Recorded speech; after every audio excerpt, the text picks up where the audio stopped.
Hi there, my name is Kelsey Pacer, and I'm a graduate student in JMU's Masters in Educational Technology program.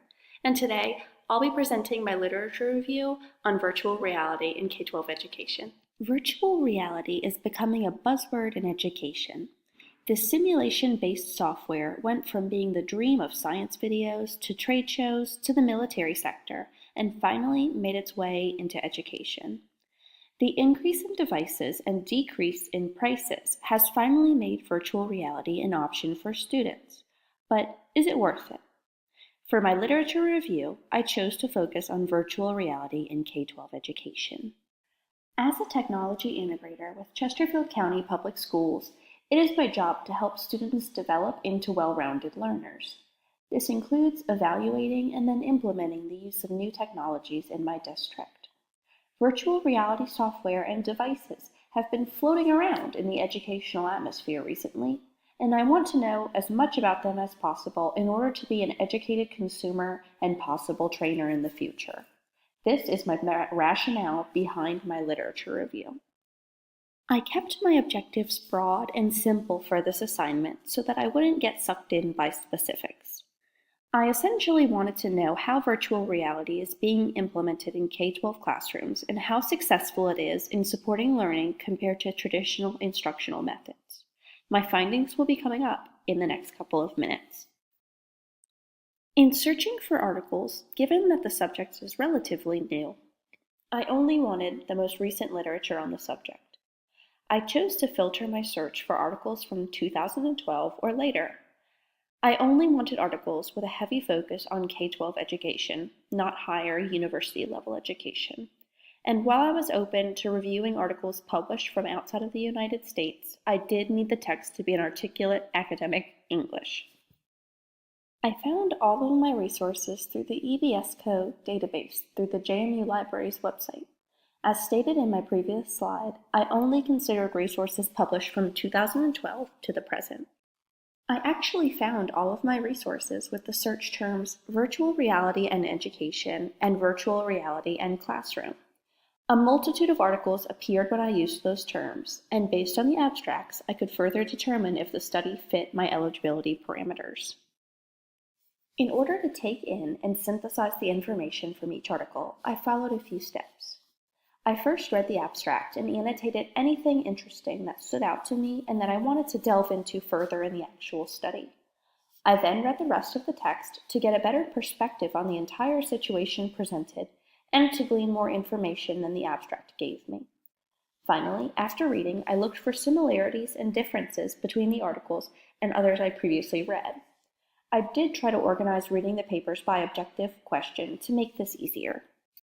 Through my search in EBSCO, I had about 25 articles to check with my eligibility criteria.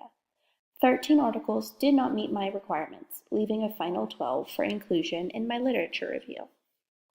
So first, the physical how. What virtual reality devices are currently being introduced in classrooms? There are immersive simulations where students wear headpieces and feel as if they are in a completely different world. Some immersive devices include Oculus Rifts, Google Cardboards, and HTC Vives. Non-immersive options include computer interfaces where students still remain cognizant of the outside world around them. So here is where it gets interesting. Virtual reality is being used in a multitude of fascinating ways in the areas of social learning and environment simulations. As far as social learning, several of my studies focused on the use of virtual reality simulations with students with social difficulties, especially students on the autism spectrum. One study had students interacting with avatars in a social setting to encourage breaking away from fixations. Another example included students having to determine if they were being bullied or not in the scenario and how they would handle it.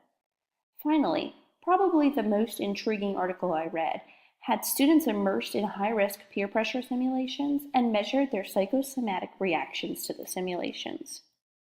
This information can help counselors and other support staff possibly train students more effectively on self-management techniques. I also learned about several different academic environment simulations during my review. In one study, a teacher had art students create virtual exhibits of their own original artwork in a system called Second Life. In another simulation, middle school students worked in a virtual jungle called EcoXPT and conduct the experiments within the ecosystem. Finally, elementary students worked through a fictional world called Barnesboro, making observations and collecting clues as they navigated around. Significant statistical gains were noted in all 4 of my studies that focused on instruction, including virtual reality, versus those that didn't. While all of the studies reported success using virtual reality, their notes and conclusions are worth mentioning. Many students prefer 3D technology over 2D technology, but many students reported feeling discomfort with the immersive headset features, especially students with sensory stimulation sensitivity. Spatial awareness activities presented in a VR format yielded hugely successful results with students with low spatial awareness. They reported feeling comfortable with the step-by-step nature and chunking present in the simulations. All of this information is entirely relevant to educators, administrators, support staff, and students. I felt that the information in all of the articles I read was non-biased and can help readers form their own perspectives. To put it bluntly, virtual reality is on the up and up and is on its way into our schools.